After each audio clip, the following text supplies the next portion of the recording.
those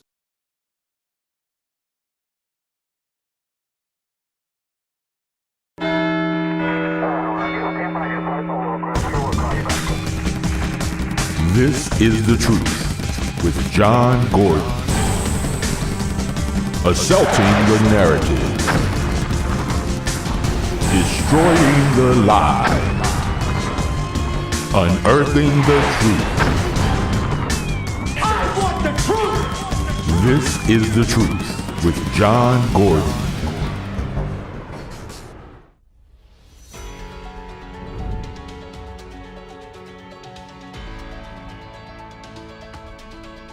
Good afternoon and welcome to this week's Truth. I'm John Gordon.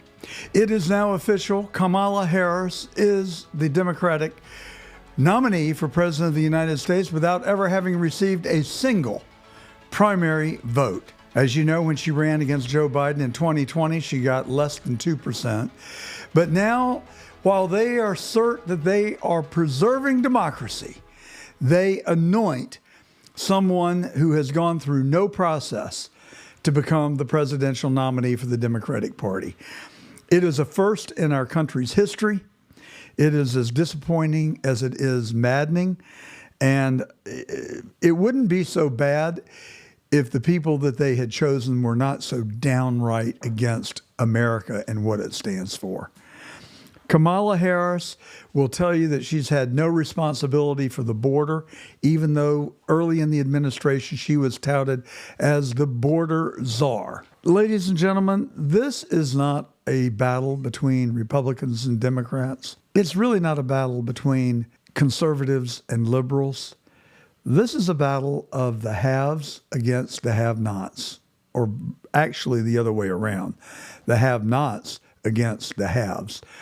People who have educated themselves, brought themselves up by their bootstraps, pursued careers, risked their capital to start businesses, create jobs, build businesses, save, invest, pay their taxes, abide by the laws. And Kamala Harris makes no bones about it. This, ladies and gentlemen, is in your face politics. You know, when I was coming along, we used to talk about the proverbial back smoke-filled room. Today, they don't even go to the trouble to go to the back smoke-filled room. It's just in your face. We're going to do what we want, and there's nothing you can do about it. Tim Walz, vice president, his qualifications are having been a high school football coach. He served 24 years in the Minnesota National Guard, but then when he had a chance to go into combat, he decided not to. I said last week, I think that's appropriate. I don't think that at that age, after 24 years, being in your mid-40s, I don't think it's reasonable to expect someone to go into combat. I think you've aged out of combat at that point. But then to go out and brag about having served in combat when you didn't is the problem that I have. And everything these people are doing is just serving us up one lie after another. Oh, Kamala had nothing to do with the border. Yet early in the administration, she was going to be the Biden administration point person for the border. And they just play us. They play us. They insult our intelligence. They act like we don't know better. But we're going to have a chance on November the 5th to show them that we do know better. The question is, can we get it across the line? Or will there be another steal? Later in the broadcast today, we've got a gentleman who ran for the Supervisor of Elections in Pinellas County, Florida, and he has filed an action in the court of jurisdiction alleging significant voter fraud. 217,000 people who voted illegally. And what do the courts do? They just toss it out. Just kick the can down the road and do nothing about it. We're in deep trouble, folks, if something doesn't change. And to me, it all traces back to the Dems and their liberal policies and their unwillingness to self-discipline even a little bit. when it comes to getting their way. They will get their way at all cost, even if they have to kill to get their way. Did you watch the convention? Boy, was it a love fest or what? And isn't Kamala the greatest that's ever been? She's so pretty, she's so kind, she's so compassionate, she's so intelligent. Yet there was nothing about inflation, nothing about skyrocketing crime, nothing about how they're going to fix the border, nothing about how they're going to stop fentanyl coming into the United States, nothing about how they're going to stop Chinese aggression and prevent them from moving on Taiwan, nothing about how they were going to solve the Ukraine-Russia conflict other than just send Ukraine some more money. We have already sent the Ukraine more money than we have currently allocated to repair our own roads and bridges in this country. It's a disaster. It's a travesty. And we're carrying the load for all of Europe, and that too is a tragedy. Europe needs to pay their fair share. As President Trump has pointed out, if you add up all the European nations, their GDP is the equivalent of the United States. Why aren't they paying their fair share of their defense? I think it's a reasonable question. And Kamala Harris wants to fix inflation by imposing price caps on groceries. She's going to tell grocery distributors how much they can charge for their products. Ladies and gentlemen, that is communism. We have an alternative to that in this country. It's called capitalism. And when you have competing providers, in this case, grocery distributors, competition is going to control the prices that they can charge. They want a price gouge. Okay, somebody will supply the same loaf of bread for less, and the consumer is going to buy that brand. But that's not good enough for the Kamala Harris, Tim Walz campaign. And I think Trump is exactly right when he calls her and refers to her as Comrade Kamala. Now that nickname resonates. That nickname has the ring of truth because it's in Russia that the leaders are selected. It is in Russia that they are picked rather than elected. It is in Russia where they they kill their political adversaries. And we saw it in Butler, Pennsylvania on July the 13th when Michael Crooks attempted to take the life of Donald Trump. And I'll talk about that in just a minute. But the entire Democratic convention, to me, was about what Democrats do. All this virtuous talk. Oh, isn't Michelle just so special? Isn't she wonderful?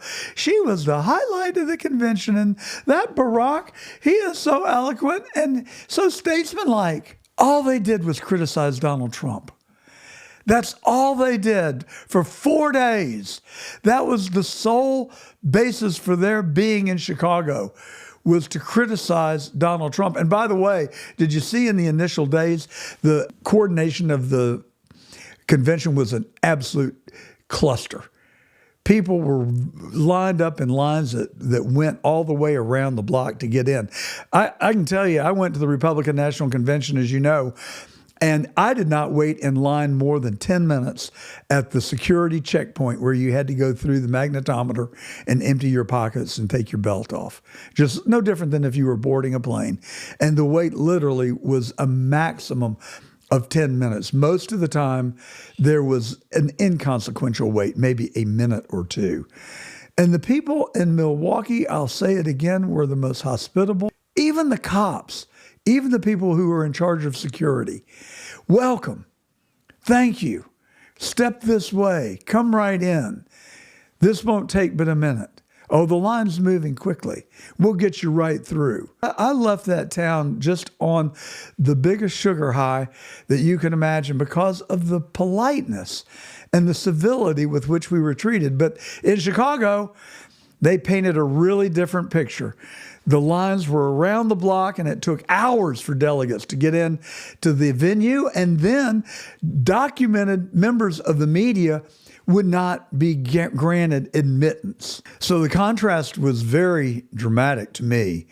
And I know the party that I would like to affiliate with, or it just validated actually my affiliation with the Republican Party. Breaking news yesterday, Robert Kennedy, RFK Jr., dropped out as an independent candidate for president of the United States, and in doing so, endorsed Donald J. Trump. Now, I'm not saying I told you so, okay? I know nobody likes that when somebody does that. But do you recall months ago when I said, I really kind of like Robert Kennedy?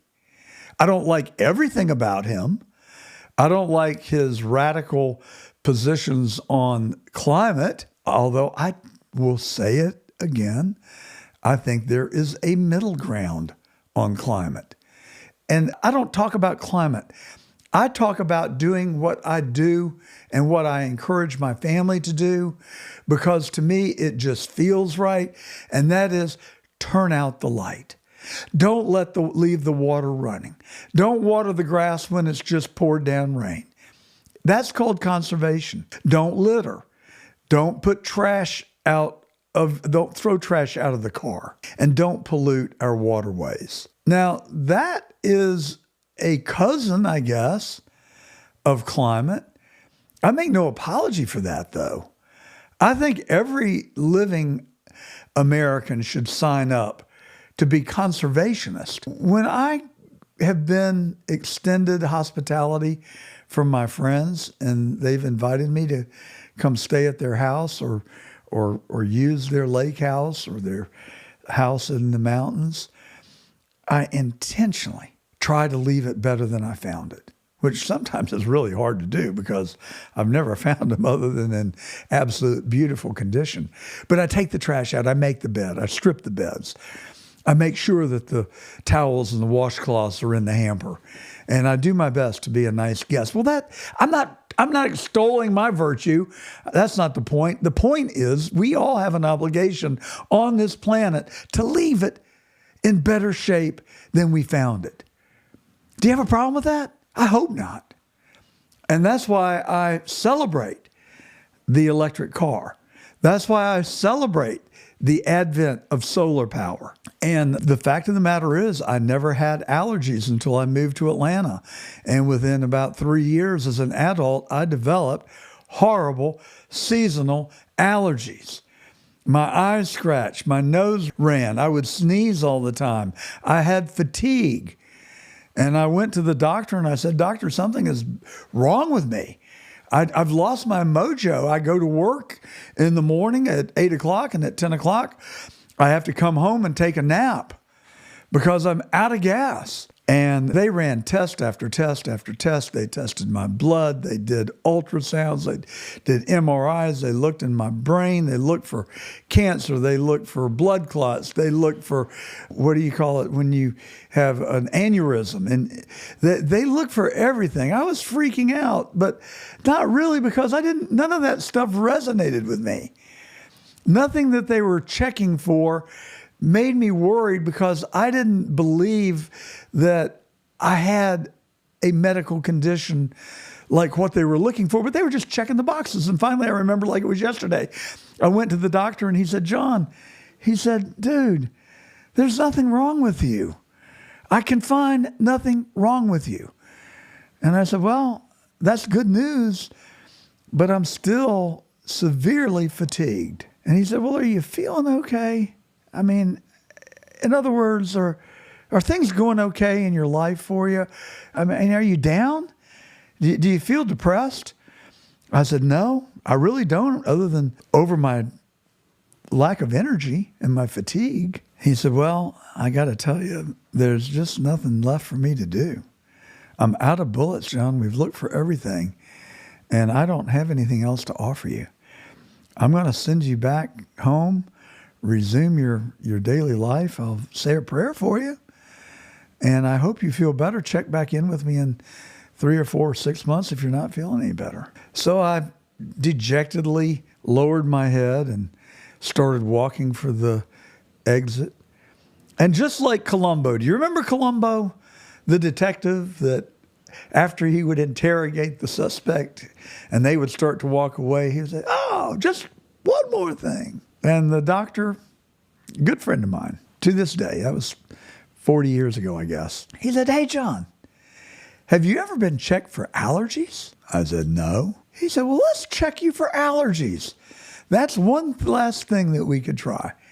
So I went to the allergist, and sure enough, I came back and I was allergic to dust mites, ragweed, pet dander, imagine that, and had developed a mild case of asthma. Well, I got on allergy shots to treat me for those 4 things. We cleaned the bed linens. We cooked the sheets in hot water, and we dusted and we cleaned and we got rid of all the potential allergens that were in the house. And I started taking allergy shots. They didn't hurt. It was just a pain in the neck to have to go once every week and go get an allergy shot, and they wouldn't let you leave the doctor's office for 20 minutes after you took the shot in case you had an allergic reaction. I learned the routine well enough that I started taking the shot and I'd just slip on out anyway. I figured if I was going to have an allergic reaction, I'd have it by the time I got to the car, and if I did, I'd just run back up. So the nurse busted me on that and said, "You can't do that anymore. We're not going to treat you if you do that again." I was always kind of a problem child that way. But anyway, I took the allergy shots. I cleaned up the house. We really didn't do anything about the dogs, and I don't regret that. We have 4 dogs today, and I love them to death. And if my nose itches and I sneeze because of it, so be it. But my mojo came back. I got my energy back. And what it was environment around me. And a big part of it was the smog that I was breathing every day in my commute to and from work. And I'm convinced that was a big part of what was going on. I moved down to Florida. I live here most of the time, still have our house in Atlanta, still a resident of Georgia. I love Georgia. I go home about once every 2 months. Helen goes home once a month. But I still go home. My businesses are there. I pay taxes there. My doctors are there. My driver's license is there. I can't cut the cords with Georgia, where I've spent virtually my entire life, and I love our state. I worry about it, but that's a long, drawn-out explanation for saying that there is nothing wrong with being conservationist. And that's why I like the electric car. It has the potential to help us clean up our air. Do you remember when COVID came and nobody was driving? Did you walk outside your house and look up at the sky and see how beautiful the sky was? It was crystal clear. There was no smog. And we can get back there. Now, people that don't like the electric car are going to say, "Oh, it takes more energy or as much energy to produce a battery as it does to produce fossil fuel," and they are right. But that is changing, and it's going to change ever more rapidly. We will get to a point where we have more than enough batteries to supply every electric car on Earth, and then we will recycle those batteries. We will not have to mine for more natural resources. We will not have to use energy to produce energy. And we will cross a tipping point where it is much more ecological to have electric cars. Okay, I know some of you don't like that. We've talked about it. I'm sorry if I'm making you upset, but I'm not going to change your mind. You're not going to change my mind, so that's okay. But I'll keep advocating and keep educating. I have on the house that I'm building in Florida put all solar on the roof. And so the energy that will come to power my car will come from the sun by way of solar power. So, whew, boy, did I get down a rabbit hole there. I'm sorry. Let's go back to RFK. I'm just saying that there are degrees. Put it on the continuum. Do nothing on one end and be a climate fanatic on the other.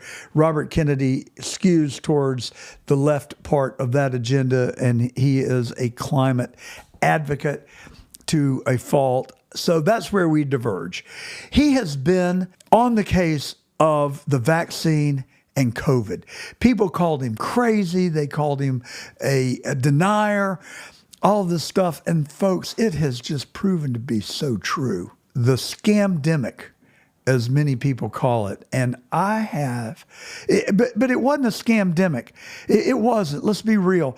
I have 8 friends, 8, more than casual acquaintances, people that I would have dinner with, drink a beer with, socialize with, 8 who died directly from COVID.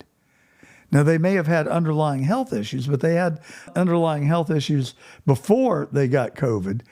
Most of them died in the early days of COVID, but I can tell you 2 people that were close to me died, and I suspect, and many people suspect, that they all took, both of those individuals took all the vaccines and the booster. Well, let me tell you, after the second vaccine, I didn't want to take the first vaccine. And I pride myself as being someone who can't be manipulated and bamboozled. But I have to confess, I lowered my guard and I gave in to peer pressure, because I would have friends that came up to me and would say, "Oh, John, have you gotten the vaccine yet?" "Well, I'm on the board of the local hospital and I got the VIP vaccine. Don't you have the vaccine yet? What's the matter with you? You must not be important." So a friend of mine said, "Well, I've got a direct line into the health department. I'll get you on the list." And I was like, "Oh God, I'm so grateful. I'm so special. I'm on the list. I can get the vaccine." Except I don't trust it and I don't want it. But I lowered my guard. I let them manipulate me. I took the freaking vaccine, 2 of them. And then I said, I'm going to revert to what my instincts told me to begin with. There's something wrong with this picture. I'm not doing it anymore. Well, my 2 friends one who's younger than I am, one who was otherwise in good health. Like me, he had some bad knees, but he took the vaccine and the booster. Both of those people ended up having serious strokes that took them out. And my heart bleeds for them and their loved ones that they've left behind. But Bobby Kennedy was on this case before it was popular. And people criticized him and were very, very uncharitable towards him as a result of it. He's had a checkered past. Those of you who know the Bible better than I, let him without sin cast the first stone. There is a lot to be said for redemption. He cleaned up his life. He kicked his habits. I think he's led a very admirable life.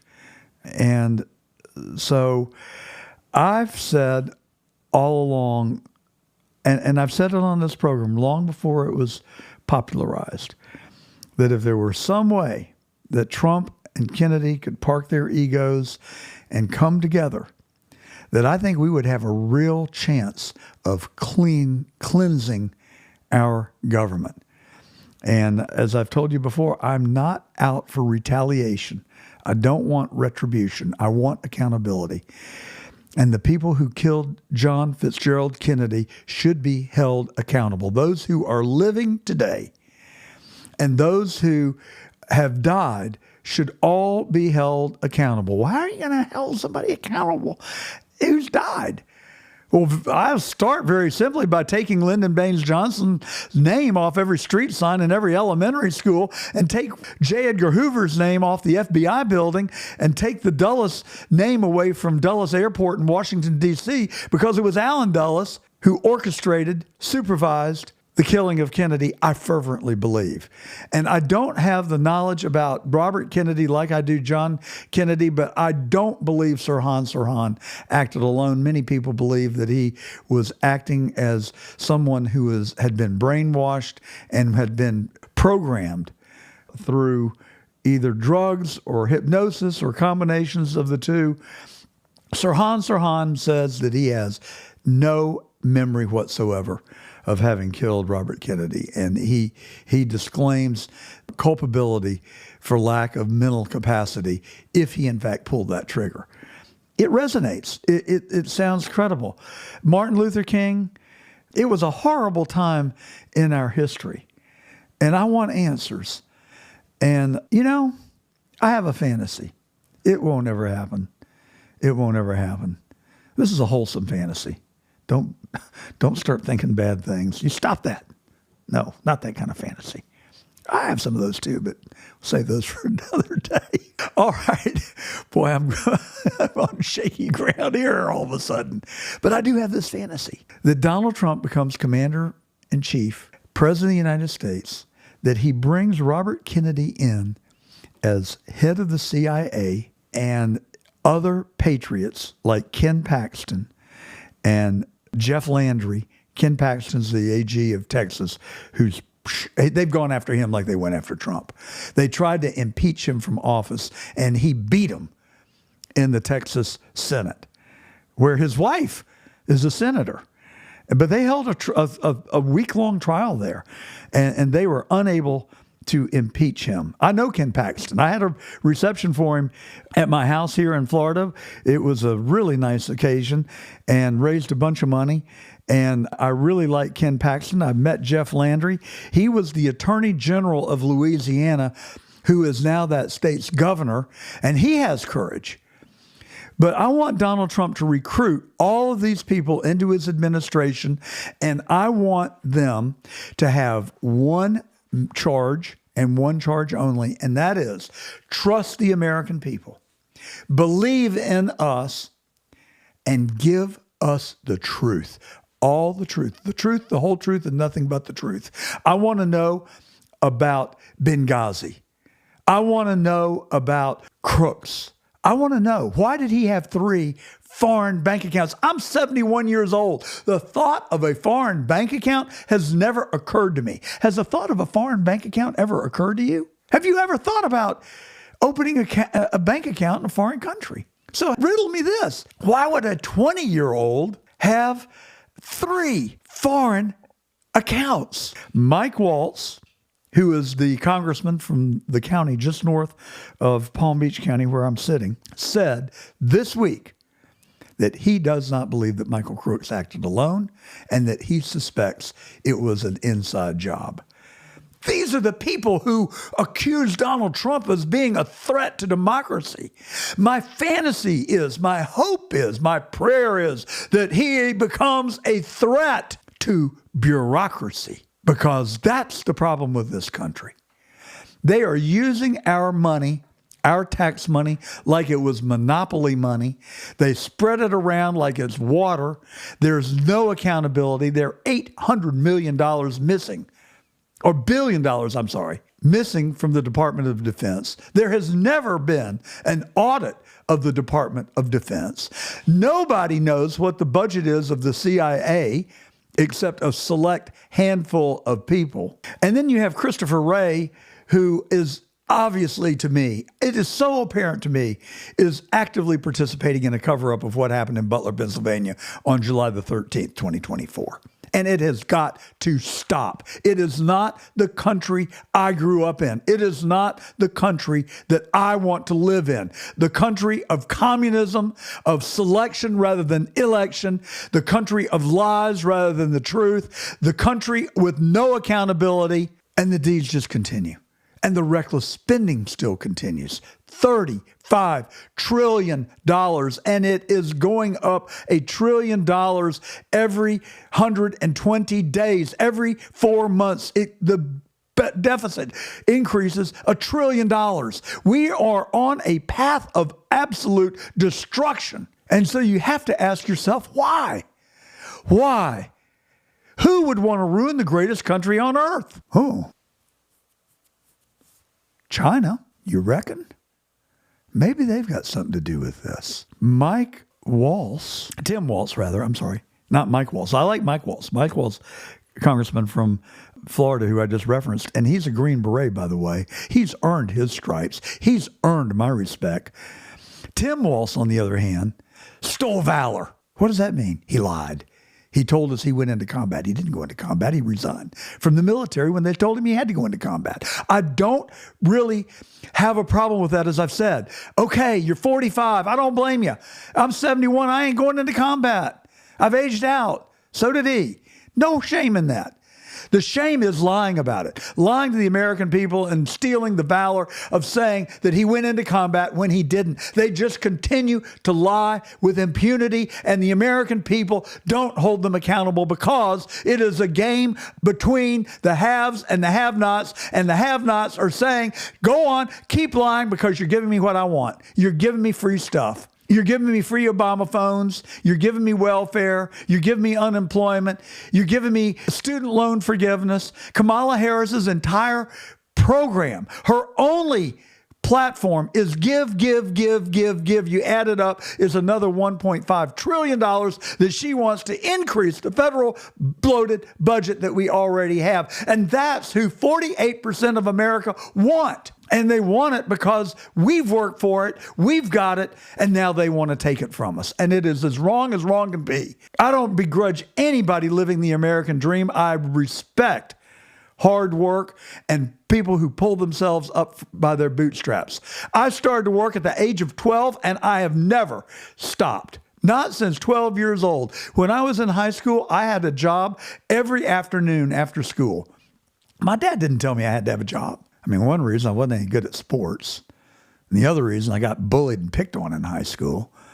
So it was a pretty nice place for me to find refuge and go find a job that I could get paid to work in. But the fact is, I like to make money. I don't make apologies for that. I was never given anything except I will tell you that I was given an education by my parents. God rest their soul. God love them. I miss them. I love them. I love them more than anything on earth, other than I love them as much as now my own family. I'm so grateful. I'm so happy. I'm so lucky. God's given me that. God's given me that. But the material things I have, I've worked for. And I've worked damned hard. And I'm still working. I value that. I love to work. And it's a mental thing. You either love to work or you hate to work. But the day you decide you love to work is the day that you're going places. Because you can live the American dream. And I've had opportunities given to me. I have. And I'm grateful to them. I'm grateful for them. I happened to have married a girl that came from an affluent family. And I went to work for her father. But I can't tell you that it was the easiest thing I've ever done in my life. I can't tell you that my little ego liked it, going to work for daddy-in-law. But I worked my butt off, and I achieved. And I make no apology for that, and I'm still working. So I'm not trying to brag. I'm just saying that we've got choices in this life. And our choices are that we can work and pull ourselves up by our bootstraps and go to church and try and... I like a traditional family. I do. I don't condemn someone who chooses a different lifestyle. It's not what I would choose for myself, but I don't judge or condemn those who do. But I don't push my lifestyle on somebody, and I don't like being pushed to accept a different lifestyle. Live your life.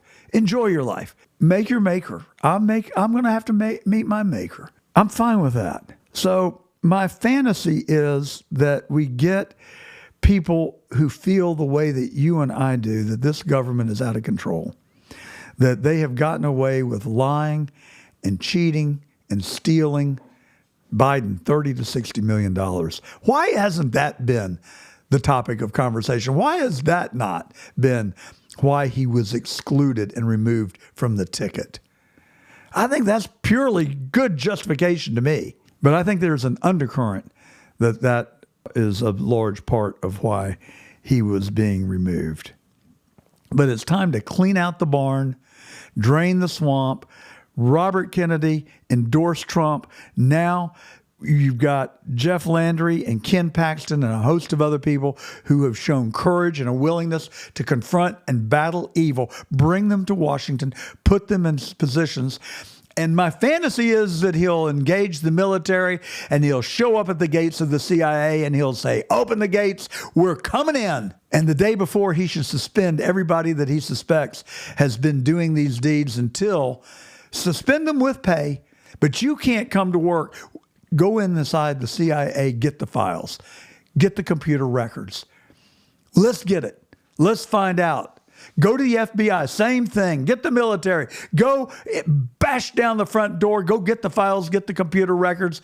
So round up the witnesses, and let's find out what has been going on in this country. Who are they blackmailing? Who are they paying off? Who are they bribing? They know. Their record's there. Let's get it. Let's get it all. Let's tell it all, brother. And then let's hold them accountable.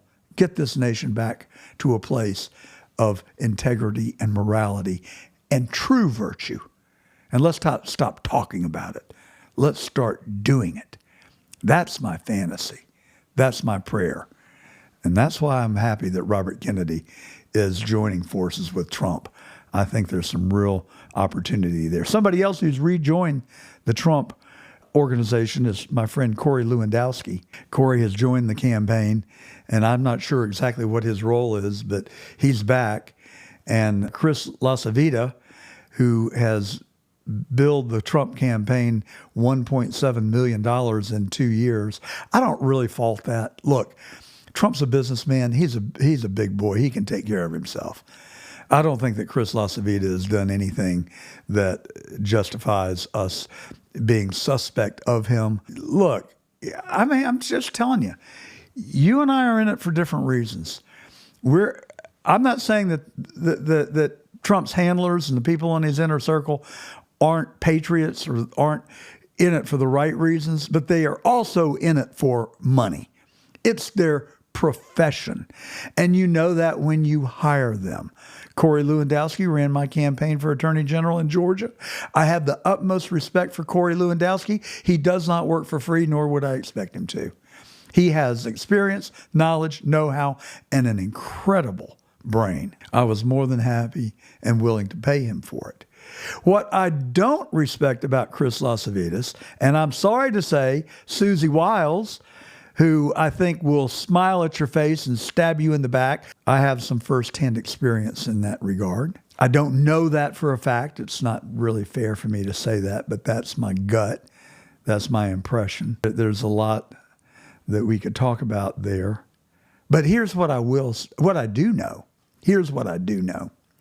Trump made a horrible miscalculation when he debated Joe Biden. Now, we're being Monday morning quarterbacks. Let me own that too. You know, I have to be honest. I thought in the moment, I was like, yeah, go get him.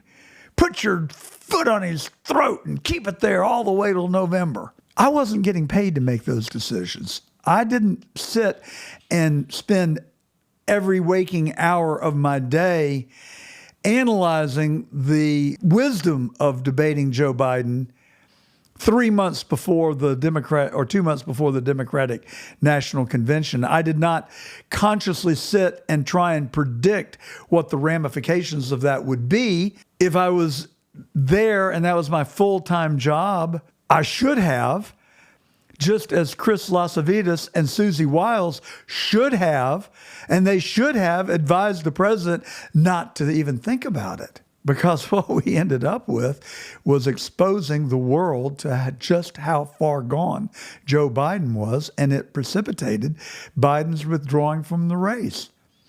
What a glorious position we would have been in had he waited until September the 10th, which I think is the first debate with ABC, and then exposed the nominee of the party, the official nominee of the Democratic Party, to be the person that Joe Biden is, of diminished capacity and declining mental capacity and senility.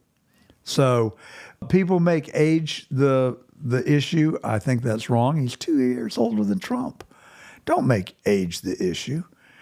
I know people in their 90s that are sharp as a tack. Their age should not be the determinant. Mental capacity should be the determinant. And on that score, Biden loses, Trump wins. So now we've got to beat Kamala. As Trump says, it's like being in a prize fight. You got your opponent against the ropes. You've just cold cocked him in the face. The referee's called a timeout. And instead of resuming the boxing match, You just substitute opponents. Just substitute Cassius Clay for Sonny Liston. Okay? Resume the match. That's just so wrong. The Democrats should have figured out a mechanism to have had a process, a democratic process, while accusing Trump of being a threat to democracy. Well, he's a threat, all right, but it's not to democracy. It's a threat to the bureaucracy. And I can't wait. I just hope we can get it across the line, and I hope that we can stop them from cheating. But cheating, they will, and cheating, they do, as we will hear from our next guest. We're coming to you on the John Fredericks Radio Network up and down the East Coast. Thank you, John Fredericks, for allowing me this opportunity to have this microphone and come here every Saturday and share my views. I hope you find them informative. I view myself as an educator. I clearly have my partisan positions, my biases, but I think they're informed biases, not biases for bias sake. We also come to you on the CDM Media and their 13 platforms across the World Wide Web. You can also join us live right now on Getter.com, YouTubeLive.com, and Rumble.com. So just search for John Gordon Truth. On Getter, we're on the John Fredericks live channel. And as always, I just ask you, I work so hard to do this broadcast every week. You owe me nothing. It's not poor, pitiful me. Believe me, I enjoy it. I don't make a penny off of it. In fact, it costs me money. Q over here, he's my producer. He ain't working for free. I wish he would, but he hadn't volunteered yet. And I've got an assistant who helps book guests, and I've got another associate producer who handles our social media.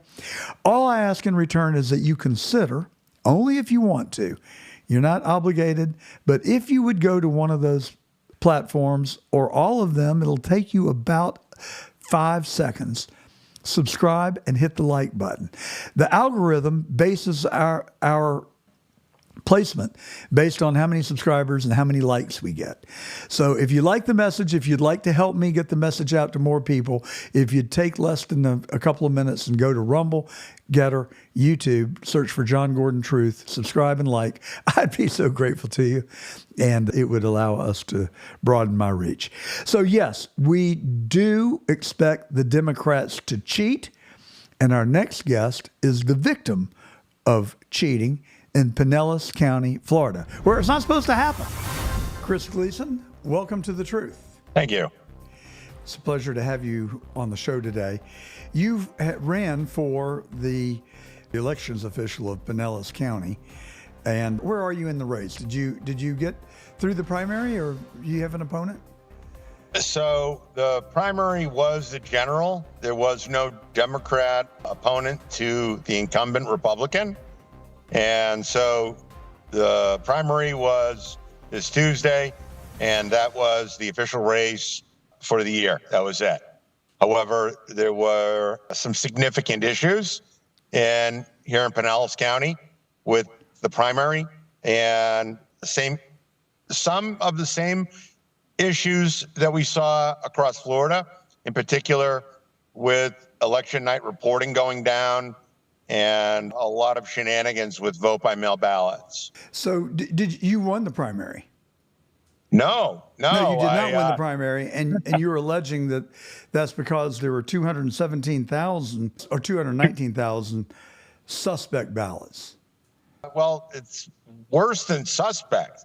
It's illegally requested. So Florida law is very, very specific, especially after 2020 and 2022. So the legislature enacted much stronger laws in order to handle ballot harvesting. And they had made some changes to the law to make it a felony if you request a vote by mail ballot for somebody who isn't a family member. And so what we identified here in Pinellas County was that on June 23rd, somebody unlawfully requested over 219,000 vote by mail ballots for voters without their knowledge and without their consent on that day because it was a Sunday. A Sunday. And That's what struck me as highly unusual. Yes. So with this new law, there were only 3 ways that you can order a vote by mail ballot. One would be over the telephone, which we know couldn't have happened on June 23rd because it was a Sunday. The other way would be in person in writing. And there would be a very, very specific form called the DSDE 160 form.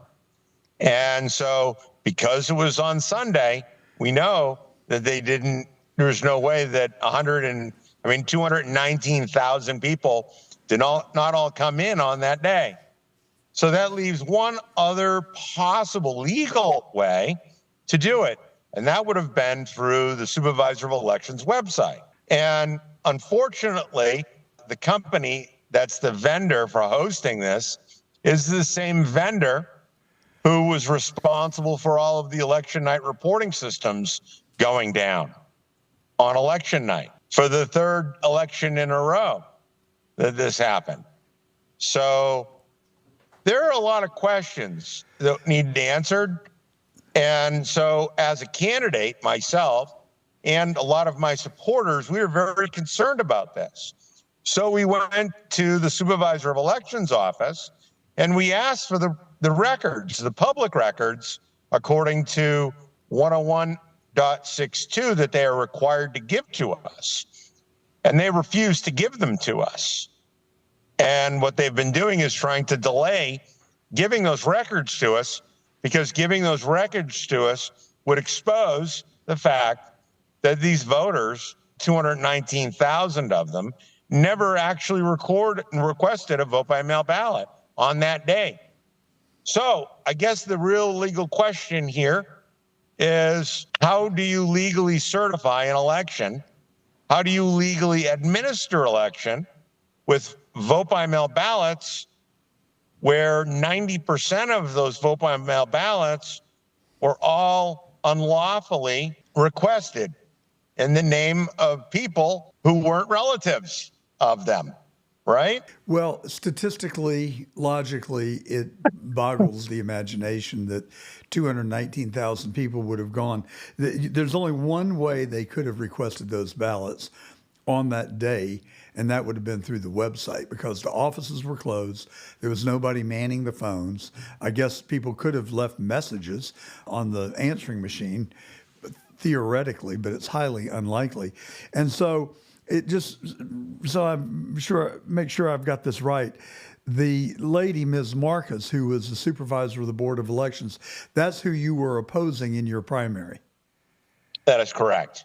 And so what was the margin of victory that she is claiming? I think it was about 120,000 vote by mail ballots. And so Judge Ramsberger, who the case was assigned to, heard your evidence and granted, I guess, the equivalent of summary judgment to Elections Supervisor Marcus? Not exactly. So what happened was, when we first discovered all of this, some very concerned citizens, they dropped off 241 requests for grand jury investigation to the Chief Justice in the Superior Court, and that would be Judge Crane. And so on Tuesday, on Election Day, I was out at the polls, and I just saw all of these people coming to the polling stations with vote by mail ballots in their hand. I mean, it was like everybody I saw had them, and it was a problem. And so I was told, I went into the polling precinct and I started talking to the clerks, and then they told me I could go down the street to the St. Pete office for the Supervisor of Elections. So I went down there. And it was just a steady stream of people coming in with vote by mail ballots, and they were dropping them in the drop box. Individual ballots or individual ballots or groups of ballots? Individual ballots. And there were some people who came in with 2 at a time, casting 2 ballots at a time. And so I'm seeing all of this, I'm like, this is absolutely ridiculous. So I went right down the street to the Superior Court, and I filed a motion for an emergency hearing to get an injunction to stop the counting of these vote by mail ballots. And so what happened was the clerk at that location assigned the case to a judge, and they said, okay, it's been filed. So then I went to the criminal court on the other side of the county, and I went to go speak to the Chief Justice, the same Chief Justice that the concerned citizens had gone to the day before.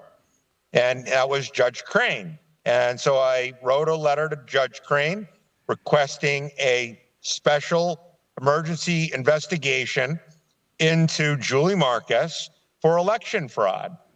And I wasn't allowed to speak to the judge, but I was told that my letter would get to him. And then yesterday, the day after that, I reached out to the judicial assistant for the judge that had the case assigned to him, and she never got back to me.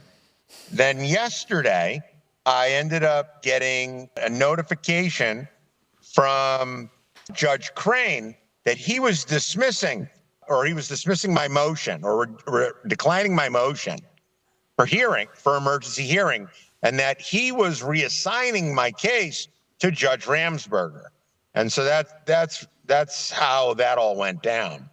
But, it's not like the chief judge who ruled against me, Judge Crane, it's not like he didn't know that there was misfeasance, malfeasance, and election fraud before he made that decision with the initial complaint and motion for emergency hearing that I had requested. Now, why do you say he didn't know that?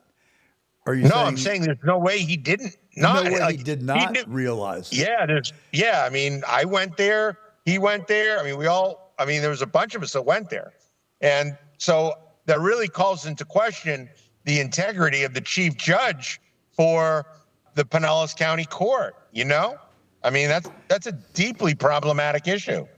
Deeply problematic. Well, we're seeing it all over the country in different forms, one form or another, of just mammoth voting irregularities and people that are on the voting rolls that have either died, moved away, or otherwise ineligible.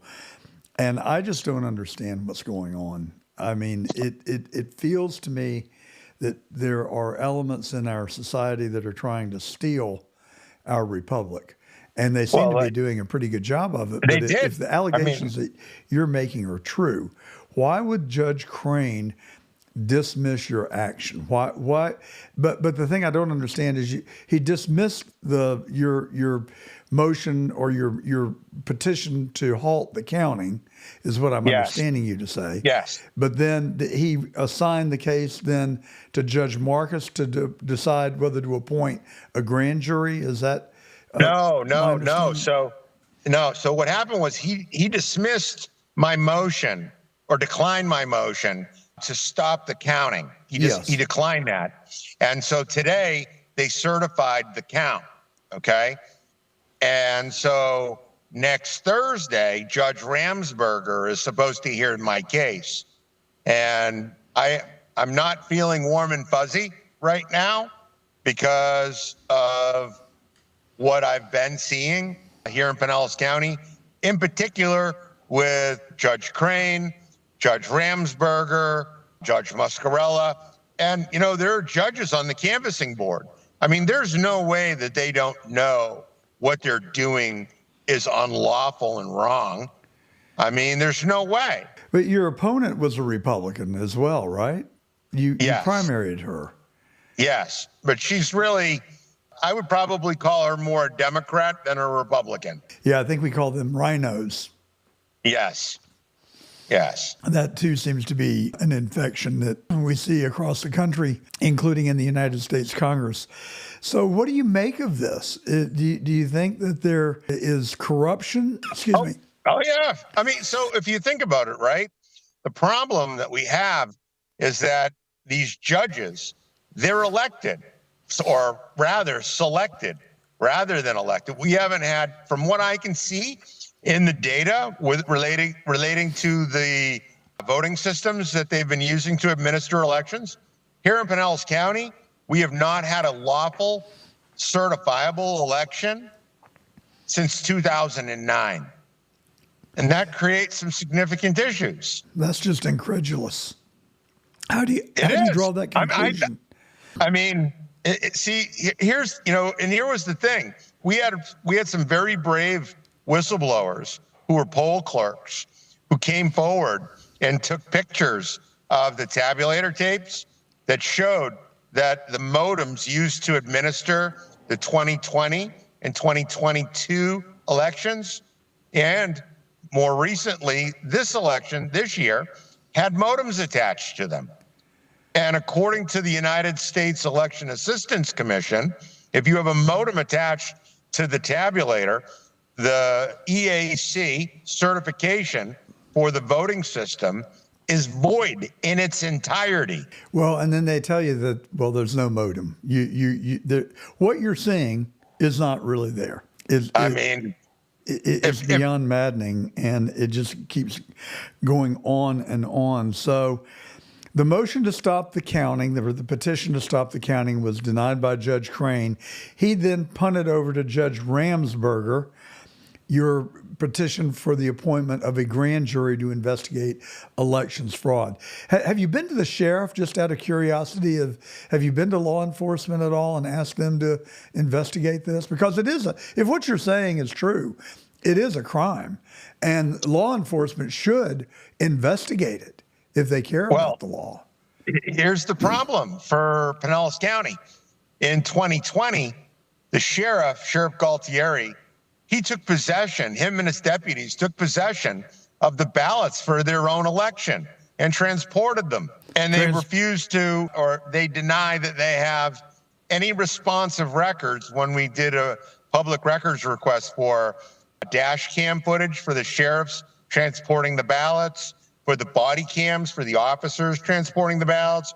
We asked for the chain of custody logs for the ballots in that election. And they said that they had no responsive records. Does the law assign him the duty of being the custodian of the voting records? No, it doesn't. Then why does he have the voting records? That's a good question. So we asked him, what legal authority did he have in that public records request? And in that records request, he said, we have no responsive records. But that becomes a circuitous argument or conversation. He didn't answer your question, but just simply said that they don't have the records. But he had the records. So what did you do with them, Sheriff? He doesn't want to tell us. And so when we first started this process, I went to the sheriff.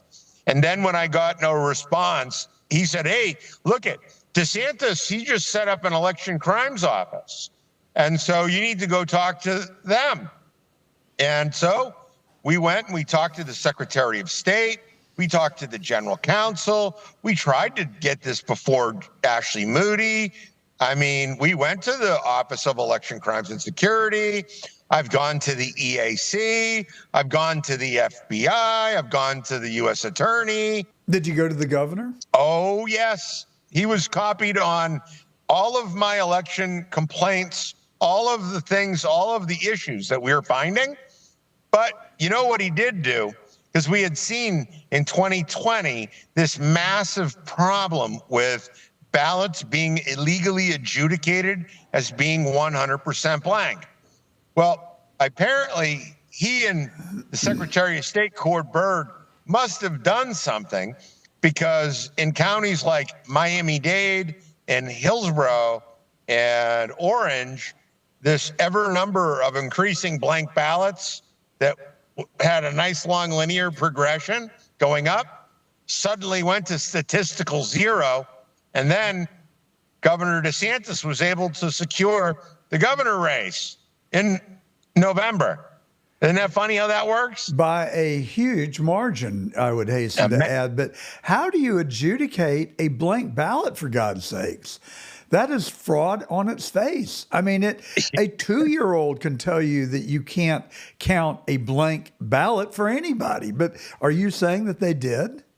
So what we're saying, and this is what we know, is that people had gone out and cast a 100% ballot. But they filled it in. So these people, they go and they fill in their ballot and they stick them in the machine, and then the machine reads it as being 100% blank and doesn't tell the voter that it's 100% blank. Well, then, so then it seems like that would be appropriate, that whoever's counting the ballots would go back to the original source ballot and count it based on what you can see with your eyes. Well, that would be a good thing. However, what we're seeing and what we've been told is that the tabulators where you're scanning in those ballots, we're being told that there's no ballot images being captured there. So what happens is there's no capture of what really was counted there, right, at the precinct. And then the sheriff takes possession of those ballots, but there's no ballot image from the tabulator. And then when the sheriff goes and drops off those ballots, what happens? So now I'm hearing that he's dropping the ballots off. Where does he drop the ballots off? At the Supervisor of Elections office later on. Are they the custodian of the records? What's that? Law? That's the Supervisor of Elections, where they're supposed to count all the ballots and audit all of the ballots and control all the ballots. So in Georgia, where my home state, the custodian of the records is the clerk of the Superior Court, which seems to be, it should be a good check and balance. But when you make an open records request, well, first of all, it was unclear whether a ballot was a public record until the legislature passed a law in the last session declaring that it was. To my knowledge, there have not been, I'm sure there have been open records requests. I don't know what have happened to them, whether they've been fulfilled or not since that law was passed. But we know in Georgia, right, that you guys use Dominion machines. And Georgia is actually the first state that I got my hands on the audit logs. So in Georgia, rather than calling them a blank ballot, they're called unreadable ballots. And so those ballot images are deleted. And I saw them in the logs being deleted, delete. And we saw that. And there was a lot of errors. There was hash mismatch errors. There was all kinds of things.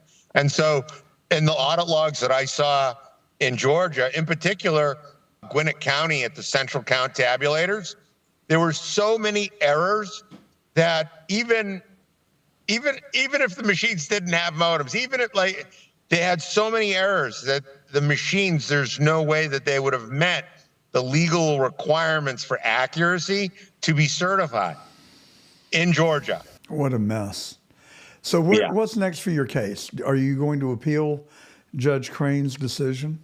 I actually filed a motion for reconsideration yesterday, an emergency motion for reconsideration. He didn't hear the rule on it. I'm going to be filing a separate action, which is going to be the challenge of election now. And I'm evaluating whether or not I'm going to also file a federal suit for deprivation of rights under the color of law and a myriad of other things that we used the 14th Amendment in the case that I was involved in Georgia, saying that the voter had not received equal treatment under the law because their ballot was not counted and other people's ballots were counted. So therefore, it was a 14th Amendment challenge.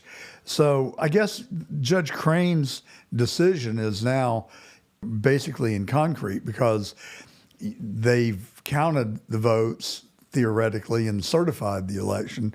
So you can't appeal, you can't ring that bell in effect. So an appeal wouldn't do any good. The Supreme Court or Court of Appeals would No. render it moot I at their have 10 doorstep. days to challenge. I have 10 days to challenge. So I have 10 days to challenge the election. So I'm going to contest it, and we'll see. We'll see where this goes from there. Well, I'm very glad that you're not rolling over and playing dead, and that you're doing what you can to hold them accountable. I doubt that being supervisor of elections has been your childhood dream, and that you're doing it out of your sense of public service and duty. And we just need more people like you, Chris, because we're going to lose this country if people don't wake up and get involved. And for too long, myself included, we've taken our freedoms for granted. And Ronald Reagan told us we should have paid closer attention that freedom is not free and that we've got to all fight for it. So I wish you well, and please keep us posted. Now, before you leave us, I did notice that you were, like the vice presidential nominee for the Democratic Party, you served in the National Guard for 10 years. Yeah. From your home state. Yeah. So tell us about the National Guard, if you will. Should we ascribe the same level of respect? And I don't really know how to phrase this accurately. Of course we do. But do you equate service in the National Guard with someone who's serving in the armed services? Yeah, absolutely. The training is the same, the pay is the same, but just the duty is not. You're not on active duty until you get called up. Is that basically the difference? No, you do serve on active duty. You serve on active duty for your initial training. You serve on active duty for your basic training, your AIT, and any other schools that you go to. You're on active duty during that time, and then during if you're called up, you go overseas. You're on active duty? Well, and that's the complaint against Mr. Waltz, that he was called up, and instead of going to Iraq, he just punted and said, okay, I'm out. I'll take retirement. And then claimed disingenuously that he had served in combat. Yeah. Do you have any particular insight or view of this conversation that the nation is having now? I mean, if you're claiming that you've served in combat, that would be not good, right? That would be not good. That would be I'm sorry. I mean, but he's a politician, and they all lie. I mean, really, So I mean, we have selections in America, not elections, and there's a lot of really bad stuff going on, and we have to hold all of these people accountable at the end of the day, right? Well, that seems like what you're trying to do. That is what we tried to do in Atlanta against the Fulton Board of Elections in a very well publicized case there.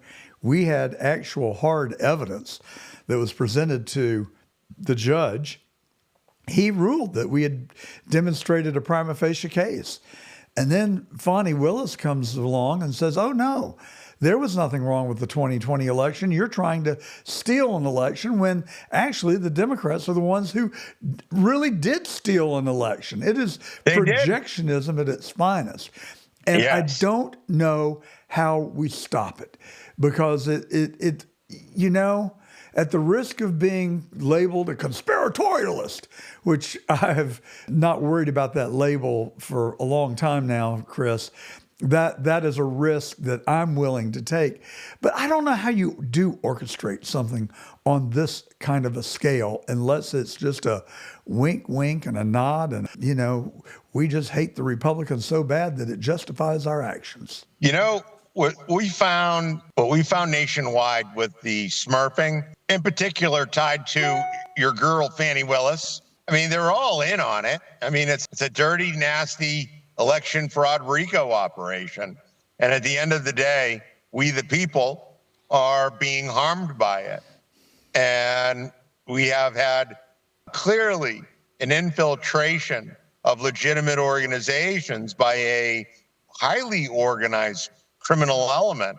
And that's the very basis of the RICO statute, right? Well, yes, absolutely. But then the judges, first of all, the prosecutors won't prosecute, and the judges throw them out if they do. And so it just seems like kind of a hopeless situation to me, unless and until we can get a honest broker. At least, we hope that Donald Trump could be our savior, that we get him into the White House, that this go round he is wiser and he will appoint people that are faithful to the truth and the rule of law and the Constitution, and that they will have the guts to stand up and do their duty to defend the law. But I want to see heads roll. I want to see, I'm not out for revenge, but I'm out for accountability, as you say, Chris. And it's high time that we get some. And if we don't, I just don't see a way out of this quagmire. I watch every day of current events and what's happening. We've got a powder keg in the making in Ukraine and Russia. They're using American-made munitions to fire on the heartland of Russia into Moscow, in fact, their nation's capital. And if you think Putin is going to stand by and let that happen, and he is warning that if you keep this up, there's going to be hell to pay. Ergo, I wonder if this is not an intentional effort on behalf of our liberal, democratic, corrupt leadership to get us into a war so they can suspend the national elections, because they have literally tried everything else to stop Donald Trump and our true Republicans from being able to serve in office. They don't have anything else left. And they've proven that they will stoop to no known lows to get their way at the expense of our country. Yeah. Yeah. That's why we're fighting, right? That's why. Well, you keep fighting, we do what we Chris, do. and thank you for coming on The Truth today. We will follow your good work and say a prayer for you and for the judges, to give them the courage to stand up and make the right decisions based on the facts and the law. That's really all we ask. I don't think it's asking too much. No, it's not. Well, you have a great rest of your weekend, and thank you so much. Chris Gleason, he is fighting the fight from Pinellas County, Florida. That is Clearwater, basically, is the county seat of Pinellas. And we just need a lot more people like Chris. Thanks, Sean. I appreciate it. Well, that's The Truth for today. I hope you've enjoyed the show. Remember, if you like us, please go and like, subscribe, and share our program with your friends, family, and people that you can influence. And we will be back next Saturday with another edition of The Truth. Have a great weekend, everybody.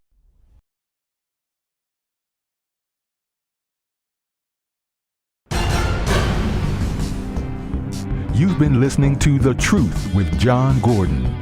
To connect with John and get more of The Truth, follow and subscribe to @JohnGordonTruth on Getter, Rumble, X, Facebook, and YouTube. The Truth with John Gordon is a production of John Gordon and the John Fredericks Media Network. All rights reserved.